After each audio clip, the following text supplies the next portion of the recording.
Pwede ba tayo mag-send ng mga shoutouts? Ang dami nanonood sa atin eh. Alam mo, tinatanong mo ba? Oo alam mo, hari ako nito eh. Yung mga kaibigan natin sa Armed Forces of the Philippines, Kuya Mike Araola, kaka-retire lang kaya laging nanonood na NC alumni namin yan. Okay. And really enjoying the action every time.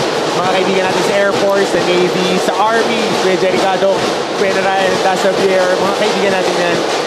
Marines. Kasi pag hapon, lalo na pag Friday, ano nila na, recreation nila. Sports. Maraming sa Shaq Taganas, nanonood. Oy! Good luck sa pabangkin ko sa kanya, may laro raw bukas. Pa 30 rebounds ka naman. 28 lang para 28 lang. Para meron naman akong dalawa. May butal? Oo. Okay. Meantime, we begin the second quarter. Again, you guys are tuned in to the Battle of Intramuros. Their first encounter in Season 100. Letran versus Mapua. Martin Javier with Coach Hammer, Martin Antonio. And low scoring ball game tayo, Martin. Yeah. Both teams playing very good defensively. Oh, Dimaano shows us the range. And nakita mo on the sideline si Coach Chris Reyes, sinasabi, ipukol mo. Coach Chris Reyes, when he was playing, he was a stretch 5. Doon sa mga champion squads ng season 79 and I think season 80. Yeah. 81. Yeah, yung dalawang champion ng Letran. He was there. He was a stretch 5. Makita natin si Coach Chris Reyes ay may hawak na laptop on the sideline. Ito, yung 3 puntos ni Dimaano. I think that surprised Mapua or the Mapua defense. Kasi pag nag-shooting ka, kailangan subukan mo rin sa laro eh. Pag wala. Pero yung libreng-libre, kailangan ipukol mo talaga yun. Chris Ovilla, who scored the first 7 points of Mapua in the first frame, adds on to his total. He now has 8 points. Pero umalis siya kanina eh. Dahil may iniinda siya. But it's good to see him back on the floor here. Yung sinasabi mo kaninang, Coach, kakampi ba niya si Ronji Samboy Lim? Hindi, 81 pala. Hindi na pala. Layo na ng Samboy. Season 79? Akala ko 1981. Grabe ka naman. My bad. Rookie year. Naalala ko eh, season 79. Enrile pala. Okay. Dimaano? Sila nila Eric Rodriguez, John Realista, Jonathan Piñera. Sila yung mga big man nila Ron J. nun. Yung champion squad na yun. Stretch 5. Chris Ovilla. Crash board. Escames, wala pa rin. Napunta ulit kay Clint. Nakagawa ni Jim Boy. Ito naman ang Letran. Tagutungan secures the basketball. And they will wait and reset on top. Mismatch. We have a foul here. Whistle. Matawagan dito si Lawrence. Pero hindi nila nakita yung mismatch eh. Si Diego hindi si Bangkales, si Cyrus yung nakabantay kanina, Cuenco, kay Kevin Santos. So nagkaroon ng scramble on that primary attack. Hindi nila na-hit. Sayang. Ito ang kailangan din nila mag-step up eh. Kailangan mabigyan nila ng chances na si Kevin Santos. Because this guy will be very important to them papasok ng Final Four if they're making a run to that. Agree. Wow! Drops it in from the other corner. And that's his game. Swing. Extra pass. Teo Cuajao. Lagi kang pauunlakan yan. And his efficiency will go up the roof and mas magiging prospect siya ngayon. Yeah. Dahil he's playing off the ball, mas bumababa yung turnovers. That's right. Binawi naman ni Clint Escames. He also counters with a corner 3. So we pick up the offense here in the second frame. Jim Boy. Pull-up. Estrada with the left. Estrada doesn't get the roll. Forward pass. It is Clint versus Cuajao. Escames. Tumila pa. Wala yung layup. Clint gets it back. All day. Short. And Dimaano rips away the board. Tagutongan. Cuajao. Pinag-isipan. Step back ang gusto. Short there. Cuenco secures. Escames. Good pass. Bouncing it to Pancale for the deuce. Dito naging potent ang Mapua. Wala na silang pinapastol. Wala silang mga big man ngayon. Igliane, very good defensive player. Yeah. If he plays like this, he will be making a lot of money in the future leagues. That's right. Dahil he is the role player. He knows what he does best. Just boxes out, gets the rebound, and rim runs. Yeah. Estrada, that was right in front of Chris Ovilla. And We've seen a lot of plays happen already here in the second frame. Kakasabi ko lang na okay yung laro ni Glihan. Tinamaan sa li. Oo nga. Upo muna siya. Kasi yung mga ganyan na bigay, di naghahanap ng puntos, tumatakbo lang. Kasi very potent yung transition scoring nila. Dahil yung big man nila, masipag tumakbo. Ano yung term dyan sa, or karaniwan ng adjective, serviceable. Oo. Diba? Tsaka, hindi takot makipag-kiskisan. Yeah. Didepensa, kukuha na rebound. I mean, you would have coaches would always look at players who can play a role. Precisely. 21-15 here in the second. Cyrus Cuenco. Oh, he had time to take that. This guy is money from the outside. And Mapua stretches the lead to 9, their biggest lead so far. Estrada running into trouble, lost it. Eto na si Cyrus Cuenco. 2 in a row. Yes, sir! Cuenco with back-to-back hits and he extends the lead to double figures. Unang beses na ng ganito ang lamang sa ating laban. Magbabalik po kami. The sky is the limit. Tara na, masama-sama. Dahil together, we own the future. This is us. Almost a steal. Actually, he completes the steal. Paeng Are. Bumitin sa ere. Paeng Are. Wow. And one. May deflection dito mula kay Are. Naton ini, kaya na ini. Kaya na to ni. Kabaen ang day-day-day. Balik sa ating laban. Second quarter action and Mapua is running away with it, Coach Hammer. And this is powered by their defensive stops. Ito yung unang tres ni Cy Cuenco. Nakakuha sila ng stop. Pauunlakan pa niya ng isa. Siyempre, hit check eh. Tama mo lang na isa, kumuha ka ng agaw, pukul mo ulit. Pag feel mo, pukul mo. Yeah. Especially if he has that kind of look on his face. Cyrus Cuenco with back-to-back hits. Rhythm 3, 1-2. 1-2, galing ka stop, malaki yung lamang. Rhythm pareho, no? At saka, yung nakukuha nilang puntos galing sa defensive stops. Yeah. As a coach, as a defensive coach, si Coach Randy Alcantara likes getting points in transition and coming off stops. Dahil nagsascramble pa sa offense yung kalaban, tumatakbo ka na. Yeah. And that's one thing that they've been doing really well this season. Yeah. That's actually their mission this year, you know, just to turn up the pace. At saka dahil wala na nga silang big man, wala silang Jopet Soriano, wala silang Warren Bonifacio, they moved on with their careers, progressing to the pro ranks. So, yung dalawang yun, magagaling na players, pero this is now a perimeter-based team na rarat, up and down talaga ang laro nila kayo. Kaya yung mga kinuha din ni Coach Randy. Yung pumalit pa, 4, no? Takbo ng takbo. Takbo ng takbo. Eh, etong Habonete din. Kumukuha na rebound, nagdadala din ng bola. So, bagay yung mga pyesa nila. Tama. Frontline ngayon ng Mapua, Habonete, tsaka Hubilia. Sanay sa takbuhan. Na-warningan itong si Clint Escamis. Also, Jimboy Estrada, so... Mga warning lang. Warning Technical ba o warning? Warning lang, warning. Bakit nag-free throw si Bangkale?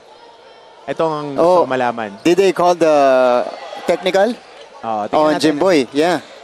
Kasi warning yung kay Escamis siya, kay Estrada. Yun yung sabi ng Barker. Tapos warning ng taunting. Tapos warning na unsportsmanlike behavior.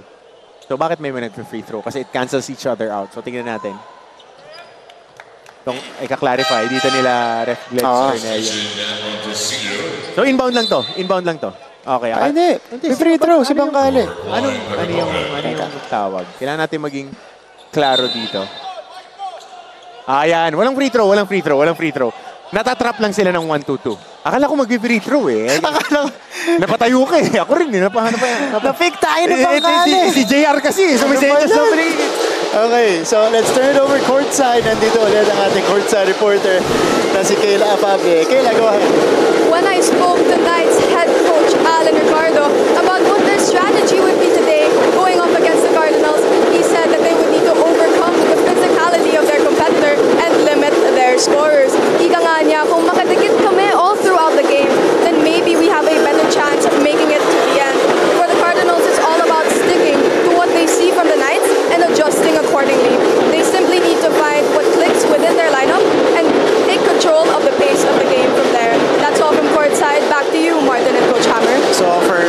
Allen as Escamis tried to counter. Natapikan dito si Jubilia. For Coach Allen, it's overcoming the physicality of this Cardinals team. For Coach Randy, it's all about reading and then reacting to what the trend is giving them. Kasi alam na nila na madidictate nila yung physicality.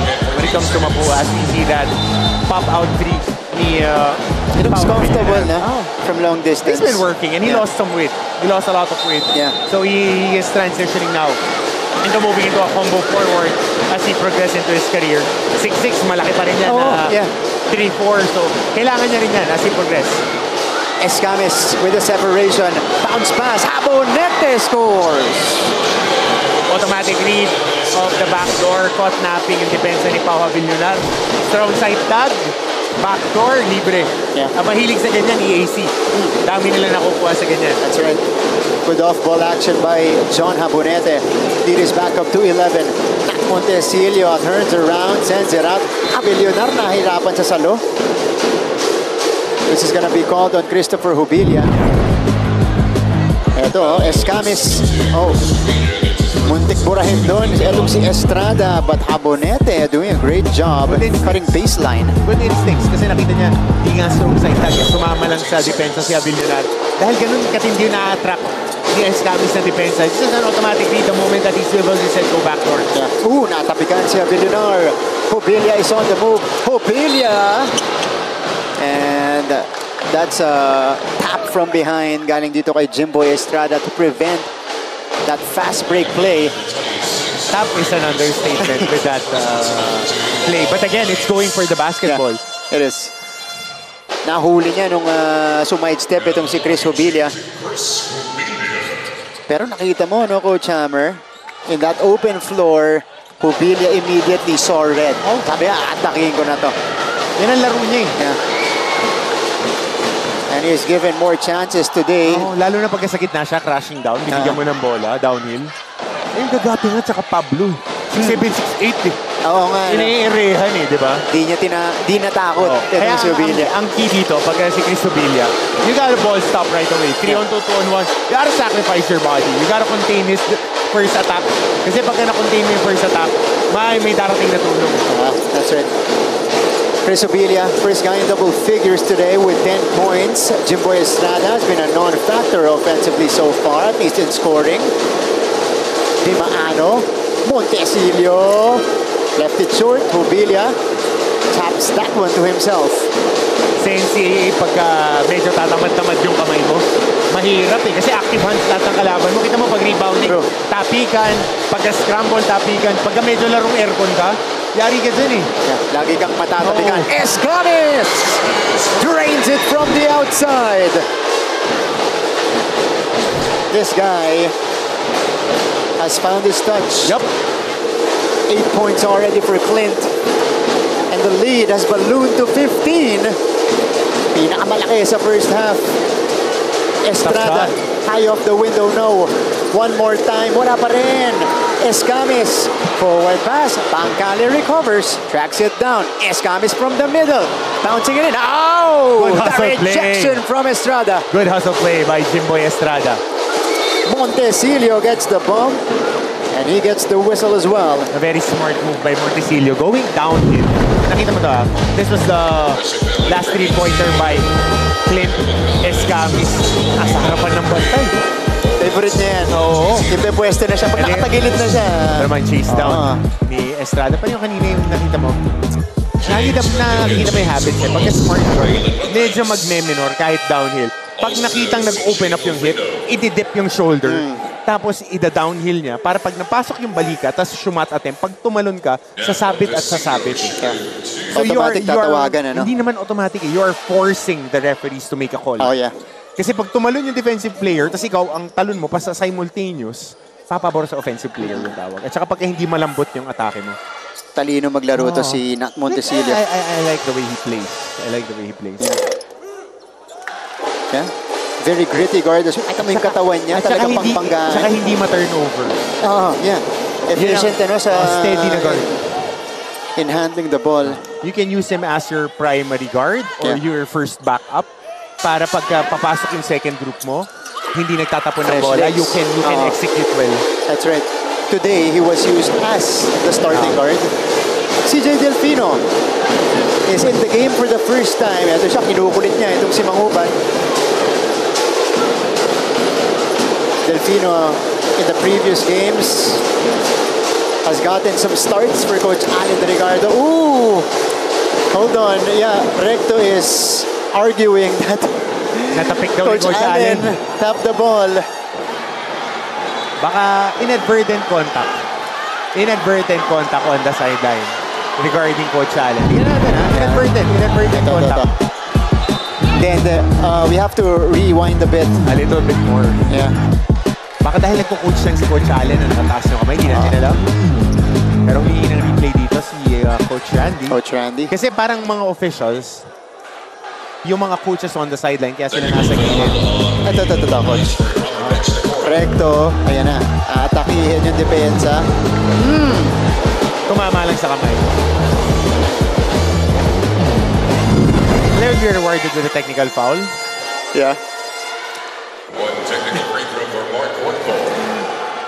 First time I've seen that in a game. I've seen that multiple times since we were 13 years old. Yeah. So, Cyrus Cuenco. Ito, Coach. Another angle here. Malinaw yan. Yeah, it was Mas Coach maganda Allen ang angulo ng mga referees natin. yeah. Buti lang meron tayong replay. tapping into the ball. All right. 34-20. It's a 14-point advantage for Mapua. 3:21 to go. Sa kanila pa bola dito. Here's the trigger. Abonete on the catch at midcourt. And Hobilia ang magtatawid dito. Chris, crossover. Abonete pulling the trigger. Kumalog. AC Recto getting into the scene. Hindi ka makakadampot ng 50-50 ball dito na pa-relax. I mean, all teams in the NCAA. Laging may sumasala kay may tumatapi. And I love the season 100 because every game, it feels like it's the last game of the player. And that's all you want to see. Nabuhos yung mga player na parang, lalo na yung JRU game last game, na parang, pag natalo ko, iiyak ako eh. Importante sa akin to. Ganun yung nararamdaman ko sa mga teams. Ganun kabigat, ano? Leonard, his second one from the outside. Pau showing us that he is a legit shooter. Lead is down to 11. Let's go to this timeout first.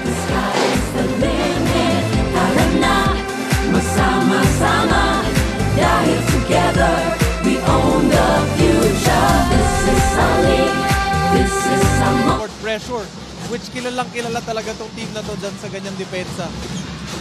Ryan Sahonia, his first shot as a Sunbetter Red Lion in the NCAA. The best shooting three-point team in the NCAA. Sahonia, baseline drive. Sahonia, short. Balik sa ating laban. Pau Javier Leonard nailing another one from the outside. He has 5 triples in his first 2 games here in season 100. Grabe yung Pau Javier Leonard. Much improved from downtown. Father Vic Calvo, Junior OP, Mancom representative of the Letran Knights of Colegio de San Juan de Ito yung Letran. inaantay ko magkaroon ng running era. Oo, Father Father Vic. panay burpee yung ginagawa at saka Naku. bodyweight exercise eh. Hindi, kung nagbe-burpee na siya, okay na yun. Okay na eh. Kung di siya ako, di ko kaya yung burpee. Sa Okay. mga... I'll give you some stats here, Coach. Okay. Ito, from Pong to. I think you guys were able to announce it during the game. In season 97, 98, 99, Pau Javier Leonard has only Parang taken tatlo lang yata. apat in total. Only making 1. In season 100 so far, he has made, hold on, 3 out of 5 from the previous game. Lima na. Today, Dalawa na ngayon. he is 2 out of 3. So, 5 out of 8. No. Grabe naman yun. 5 out of 8. Yeah. Yun yung Hobilia. Yun eh, Hobilia. Press break, 1 for me. Downhill. Pag hindi mo talaga siya nilagyan ng ball stop, ngangat-ngating ka niya dire-diretso. And His game is in full display. Oh, CJ Delfino from mid-range. Ito maraming nakabang dito online kay CJ Delfino. Obviously, he needs time to adjust to the organized college game. Pero meron skilled na player, experience na rin sa mga panalay. So, magagamit at magagamit mo. That's right. 25-36. Saka maganda yung kombinasyon nila dito, Delfino at saka Montesillo. Isang steady, isang wild card. Teka lang! Jamil Leonor! It's another one! 3 out of 4 today. 36-28. Oh, it goes to Letran. So, an erratic sequence for Mapua. Well, we have to take a look at this again. Faking the pass and then pulling the trigger, coach. Yan ang kumpiyansa mula kay Jamil Leonor. Saka, it's his team. Team nila. Sa team captain as the senior. Pag tinignan mo yung bench, sino may pinakamaraming championship siya? Si Kevin Santos na yung susunod. That's right. Ano yun, ha? Kailangan ko makakuha ng update kay Monhe. Di pa pinapasok sa game. I think Kyla would be getting an update for us. He started. Regarding Kobe Monhe. Yeah, Monhe kasi hindi pa siya pinapasok. Ulit, ha? Pradelia. Blanketed by Jeco Bancale. Oh, duty foul. Yeah. Kita cycling shorts, eh. Coach, nag-start si Monhe sa laban natin. Start ba siya kanina? Hindi ko naramdaman, eh. Ano natin starters nila? Jumawas. Yan. Nunag, di ba? Yung nag-start sa kanya last one. Monhe ang nag-start. Monhe, yeah. Interesting ploy, ah. Hindi ginamit dito ni Coach Allen. Almost 4 minutes. Hindi ko nga napansin, eh. Nasa loob siya. So, Pradelia to the line. Missing on the first. This is James Pradelia, one of the new faces of the Knights. Misfiring on the first. Etong Letran, inuunti-unti. Etong lamang ng Mapua. Teka lang. Si crew chief, Glenn Cornelio, talking to the Mapua bench. Kina-clarify lang. Okay, bumalik na siya dito. Kondisyon niya na, si Glenn. FIBA International Referee. Ayan, yeah. I've seen this guy in action abroad. They really do their homework, especially on the players. You know, the film sessions, the tendencies. At saka, they're letting go of some calls ngayon. But very tight ang calling. Gotta commend the officials ngayon. Ang ganda ng pagkakatawag nila. They're letting the players play physical, but in control. I gotta applaud it. Minsan ko lang sabihin yun. I really appreciate how crew chief Glenn Cornelio has been able to let the players play, but keep the game in control. And we have to give them their props. Yeah. Checo Bancale going around Delfino that time. Sabi ni Delfino, hinawakan daw yung jersey niya, pero siyang tatawagan ng foul dito. At CJ Delfino. On your screens, mula sa Pampanga. Ito. Let's see what happened. Gamesmanship. Nakahook. So, bola ng Mapua.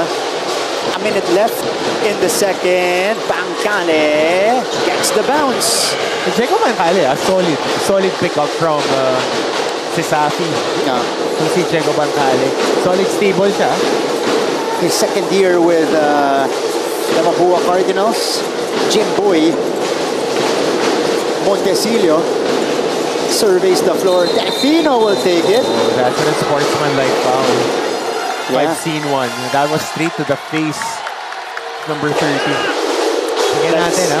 Was that Jamil Leonor and Cuenco? Oo. Tingnan natin. Si Ondes high-low. At tingnan natin kung ano yung natawag ng referee. Kayo na ba nagkakakiskisan? Kasi may swing back si Pau. Yeah. Kasi okay lang kung nilock niya na walang extension. It would be an offensive foul. Pero yung may buwelo kasi ito. So kaya natin kung if the referees definitely there would be a review here. And they need to review din yung huling jumper kasi parang simultaneous pumasok. Kung ika-count yung 3 puntos ni Delfino. May extra big man pala dun sa baseline eh. Oh. Pwede rin middle blocker. Sino? Ayun oh. MDO. Uy! Ayun oh. Apa. next in line para Oo. dito sa Letran Knights. So pag nagre-residence ka ng basketball, di ka pwede maglaro ng volleyball. Residence year mo talaga yun, kung lumipat ka. Di mo sure. Di mo sure. Baka Di mo malayo sure, pa yan. Oo. Baka si Coach Mike pala makikinabang muna. So ito yung nangyari. Ito. Oh, Dahil okay. may swing. Kinakalas lang. Binueluhan. Sakit yun. Yeah. Sakit yun. Kasi yung height ni Cuenco, sakto rin siya sa balikat ni Javillonar eh.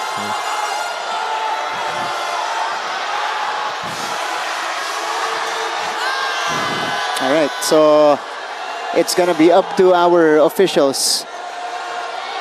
Kaya They're- ako, okay na ako maging conditioning coach, okay na ako maging taper, maging utility. Mahirap talaga maging Mahirap. referee. At saka, walang may kampi sa'yo kung referee ka. At saka kaya pagka-referee, kailangan talaga you're in tip-top. Number one, you're in tip-top shape. Yeah. You're on top of the rules. And you know paano ba natin sasabihin, kung gaano kanipis o gaano kakapal yung physicality na ibibigay mo. Yeah. Kasi yun yung letting the players play and communicating to them and communicating with the coaches. Yeah.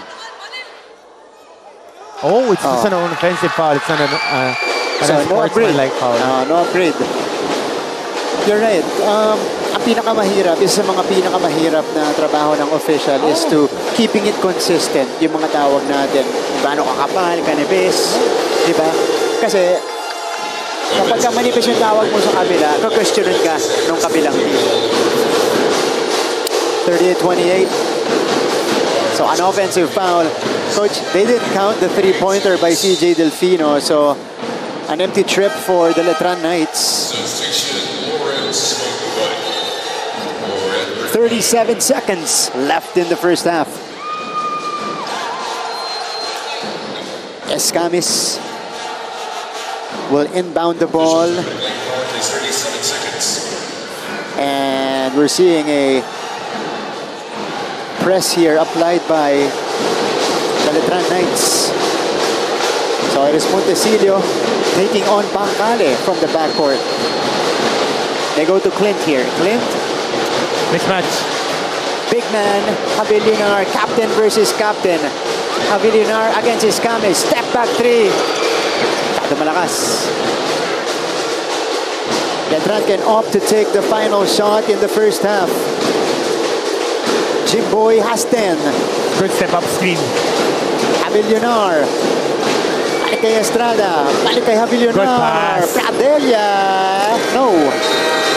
Good recognition by Pau Javillonar on that last sequence. Open shot by Pradelia. You gotta commend them. They were able to fabricate the shot. Di lang na shoot. But that's basketball. Yeah. At the half, it is a 10-point lead for the Mapua Cardinals, 38-28. When we return, we'll tell you the story of the first half with the highlights and some numbers alongside the performances from our cheerleading squads. Magbabalik po ang NCAA Season 100 only on Heart of Asia. We own the